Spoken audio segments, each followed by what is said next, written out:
Hello guys, good morning. Ang iyong nakikita ay isang spin air dryer machine na may brand niya na Micromatic. Ang complaint nito ng customer ay bigla na lang hindi gumana. Muli tayo magto-troubleshoot ng spin dryer machine.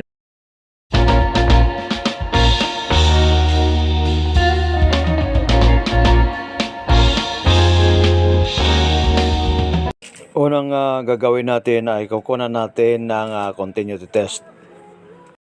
Sa continuity test natin, ang target natin dito, una, yung motor. Pangalawa, yung spin timer. Pangatlo, ang kanyang door switch.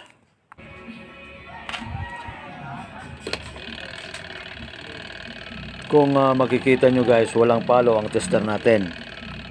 So, ang ibig sabihin yan, either ang kanyang motor, timer switch, or ang kanyang door switch ay may open wires. So guys, dito papakita ko lang sa inyo kung paano natin ginawa ang ating continuity test. Kung makikita nyo, ito yung spin dryer machine wiring diagram na ginawa ko. So, ito yung motor, ito yung capacitor, ito yung door switch natin, tsaka ito naman yung spin timer natin. At ito naman yung power source natin. Ito naman yung tester natin. At ito naman yung test prod natin. So ganito guys ang ginawa natin na continuity test. Nilagay natin yung test prod dito sa plug. So bakit natin ilalagay yan dyan? Ang target natin dito, unang-una itong motor. Pangalawa, itong spin timer. At pangatlo, itong door switch. So bakit ganon? Dahil dito sa continuity test natin, tinitingnan natin dito itong wire na to hanggang dito sa door switch, hanggang dito sa motor kung may open wires dyan. So katulad kanina, ang tester natin ay hindi pumalo. So anong ibig sabihin nun? Either itong motor or itong spin timer or itong door switch ay may problema or may open wire siya. Kaya may tinatawag tayong troubleshooting. Ito troubleshoot natin yan kung alin dyan ang may open wires dahil ang tester natin ay hindi pumalo. So, paano naman itong kapasitor? Ang kapasitor na to, iba ang pagtesting niyan. Kahit itong kapasitor nakakabit dyan, dito, ay hindi yan makaka-apekto sa continuity test natin. Dahil ito naman ang tinatarget natin dyan, yung wire na yan. Yan ang tinatarget natin dyan. Okay guys? I-plug natin para ma-probe kung hindi talaga gumagana ang unit.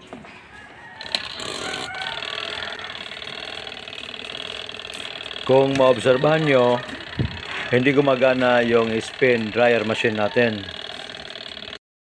Ngayon, mag-uumpisa na tayo sa troubleshooting.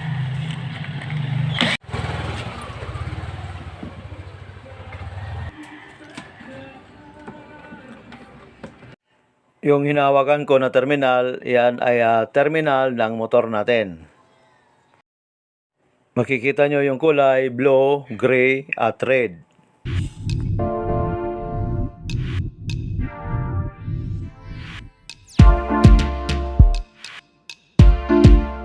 Unang i-check natin dito ang motor. Kukunan natin ito ng resistance.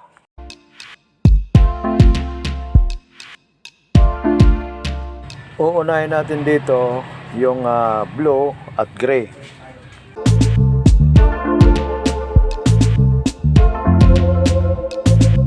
Kung makikita nyo, meron siyang resistance reading na 74.8 ohms. Ang susunod naman natin ay blue at red. Kung yung makikita, ang resistance reading niya ay 93.3 ohms. Ang huling kukunan natin ang red at gray. Kung makikita nyo, mayroon siyang resistance reading na 167.5 ohms. So, ibig sabihin yan, okay pa ang kanyang motor. So, ganito guys ang ginawa natin na resistance reading o resistance test sa spin dryer motor natin. Kung makikita nyo, ito yung motor natin, ito yung windings, at ito yung tester natin, ito naman yung test prod. So ganito yung ginawa natin na resistance test. Inuna natin dito sa blue at gray. Dito nilagay natin yung test prod sa blue at gray. Ang kinukunan natin dito ay itong windings na to. Yan, pumunta dito sa common. Lagi natin nandito sa unang test natin sa pagkuha ng resistance, dito palagi inuuna natin sa common. So, ang result ng reading natin dito ay 74.8 ohms. Okay guys. Ngayon, ang isunod natin na pag-test ay itong blow at red. Dito natin inilagay yung test prod natin sa blow at red. Ngayon, pag dito natin inilagay niyan, ang kinukunan natin na resistance dyan ay ito, itong winding na to. Kung makikita nyo, ito, itong winding na to, pumunta dito sa common.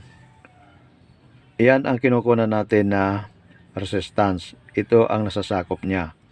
So, ang resistance reading natin dyan ay 93.3 ohms.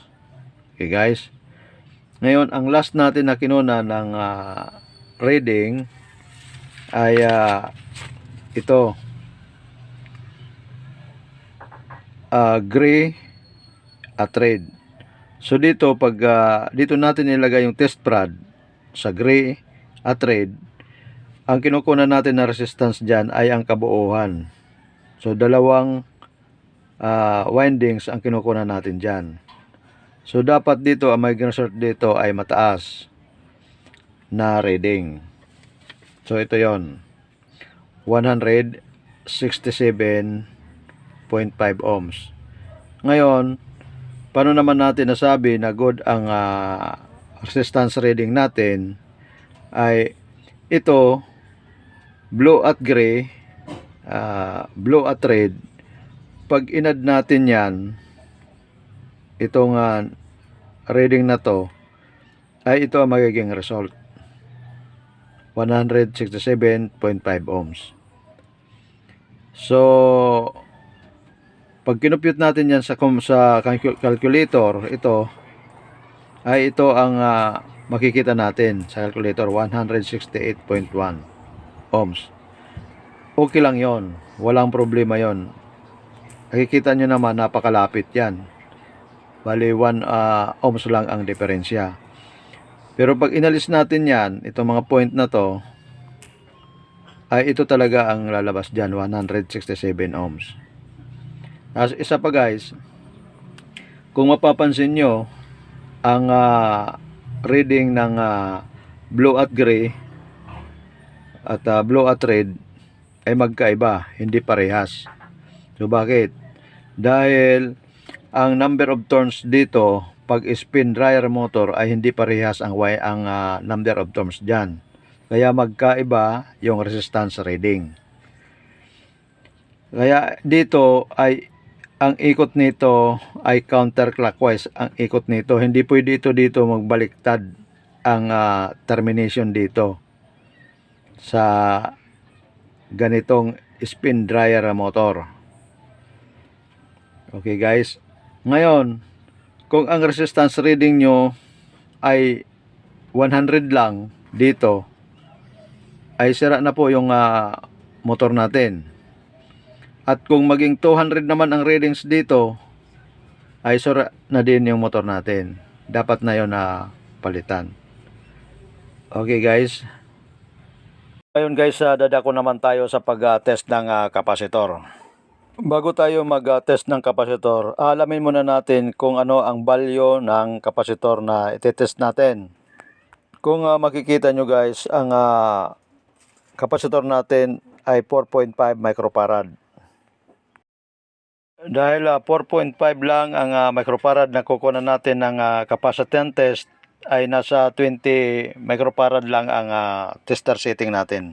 Bago natin testerin ang kapasitor, kailangan i-discharge muna natin dahil minsan mayroon naka-istoryan na voltahe.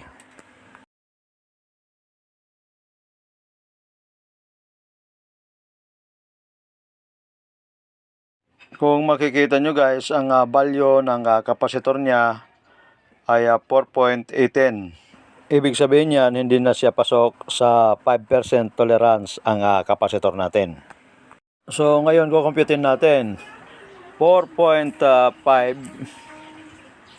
minus 5% tolerance is equals to 4.275. So kailangan ng palitan ng kapasitor.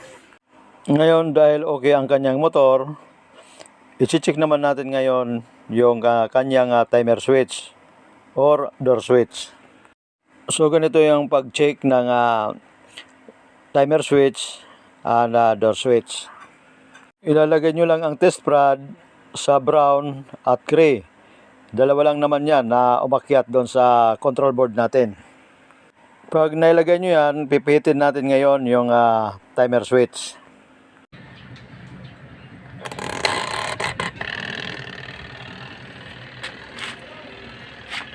Kung maobserbahan nyo, walang palo ang tester natin. So ibig sabihin, may open wires tayo. Either yung kanyang timer switch or ang kanyang door switch. So ganito guys ang ginawa natin base sa ating diagram. Dito natin inilagay yung test prod sa gray at brown. Pagkatapos pinihit natin itong timer switch. So ang nasasakop dito ng test natin na to, itong continue test na to, ay ito. Kita nyo ito, yan ang nasasakop dyan. So ngayon hindi pumalo yung tester natin. So nalalapit na tayo sa ating troubleshooting. Either ito o kaya ito. Itong may problema. Kailangan natin na buksan itong top cover niya para makita natin kung saan ang problema. So yan na guys, nabuksan na natin. Kung makikita nyo, itanggal yung kanyang actuator na putol at defective na yung kanyang door switch. So guys, ngayon nakita na natin yung problema. Yan ang dahilan kung bakit hindi gumagana yung ating spin dryer machine. So since putol na yung kanyang actuator, yan ay gagawa natin ng paraan. Dahil wala naman nabibili, naptakip lang kasama yung kanyang actuator.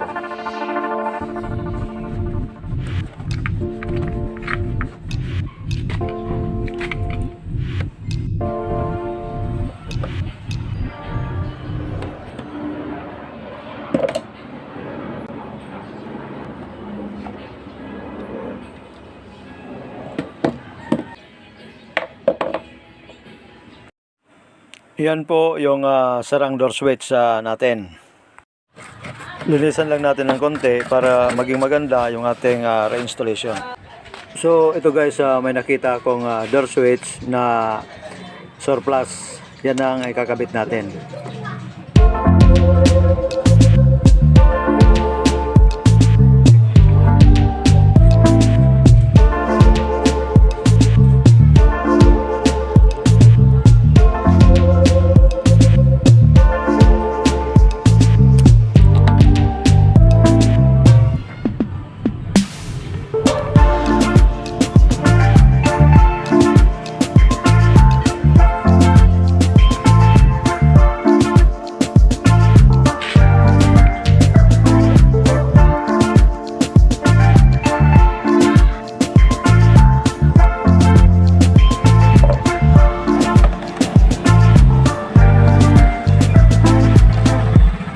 Makikita nyo guys, yan ay plastic plate na tinabas ko.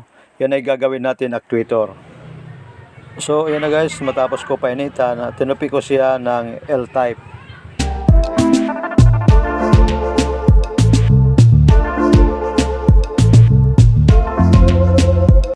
Kung makikita nyo guys, dyan natin ikakabit yan sa may naputol na actuator.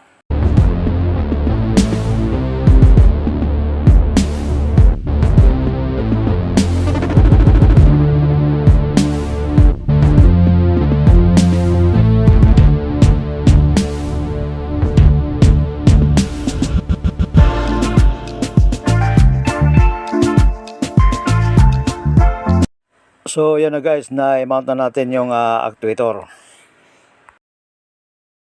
Ngayon, i-check natin yan kung okay na. Makikita nyo guys dito na pag inangat natin yung cover, ay mag-o-open yung contact. Pag ibinaba natin yung cover, yan ay mag-o-close yung contact. Yan ang gamit ng ginawa natin actuator.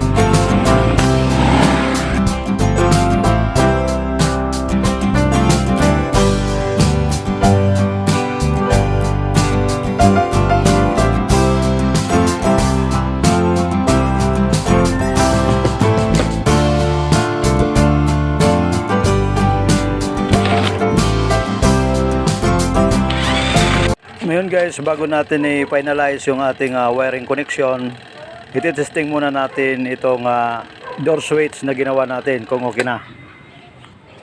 Tulad pa rin ng dati, kabit natin sa brown and gray.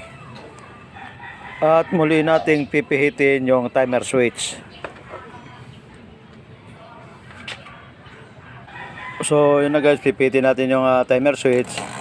Kung makikita nyo, pumalo na yung tester natin. So okay na yung door switch na ginawa natin. Dahil walang available na 4.5 UF na kapasitor dito sa area namin, ay 5 UF na lang ang ikakabit ko. Yan ay pwede yan, walang problema po yan. Bago natin ikabit, ay titesterin muna natin ito kung okay itong kapasitor na ipapalit natin.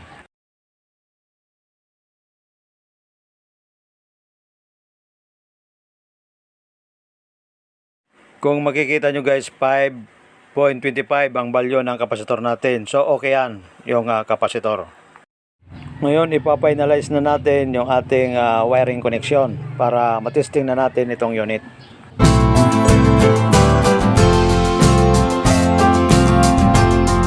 Yung hinahawakan ko, yan ay ang terminal ng motor natin.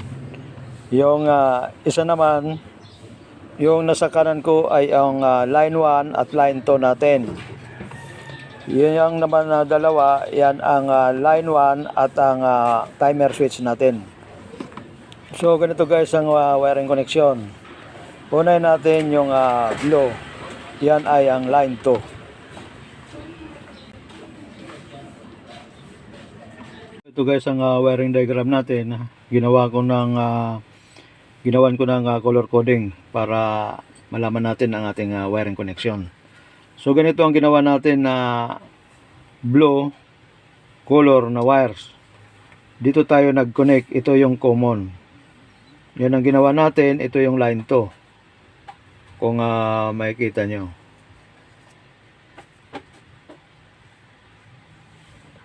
Okay guys. Ngayon, i-connect naman natin yung line 1, yung color brown terminal. Base sa diagram natin, ito yung line 1 natin. Dito tayo nag-connect. Brown at brown. Okay guys, ito yan siya. Ngayon, dito naman tayo sa termination ng kapasitor. Sa kapasitor, tatlo ang magkasama dyan. Isa sa terminal ng kapasitor, at terminal ng motor at terminal para sa timer switch. Yun guys, tatlo magkakasama dyan, isang red at dalawang gray. Base sa diagram natin, ito ang ginawa nating connection. Kung makikita nyo, ito yung kapasitor. Ito yung terminal ng kapasitor, color red. At dito natin ikinonek yun na galing ng motor, yung kulay gray na to. at ito yung kulay gray din. Kaya kung makikita nyo, tatlo ang terminal natin doon na kinabit. 1, 2, 3. Okay guys. Ngayon ang susunod naman natin yung isang terminal ng kapasitor at isa pang terminal na galing ng motor. Yung color red na yan. Base sa ating diagram, ito yung ginawa nating koneksyon. Makikita nyo ito yung kapasitor. Ito yung kulay red na terminal ng kapasitor. Ito naman yung terminal na kulay red ng galing ng motor. So kung makikita nyo, dalawa lang sila na magkasama. Okay guys.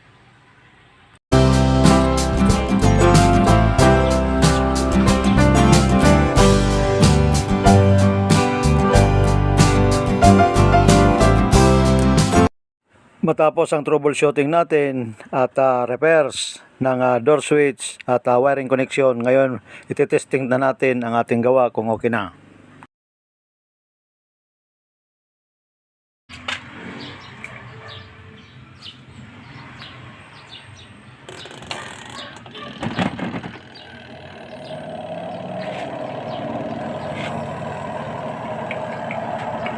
Kung maobserbahan nyo guys, gumagana na yung spin air dryer machine natin.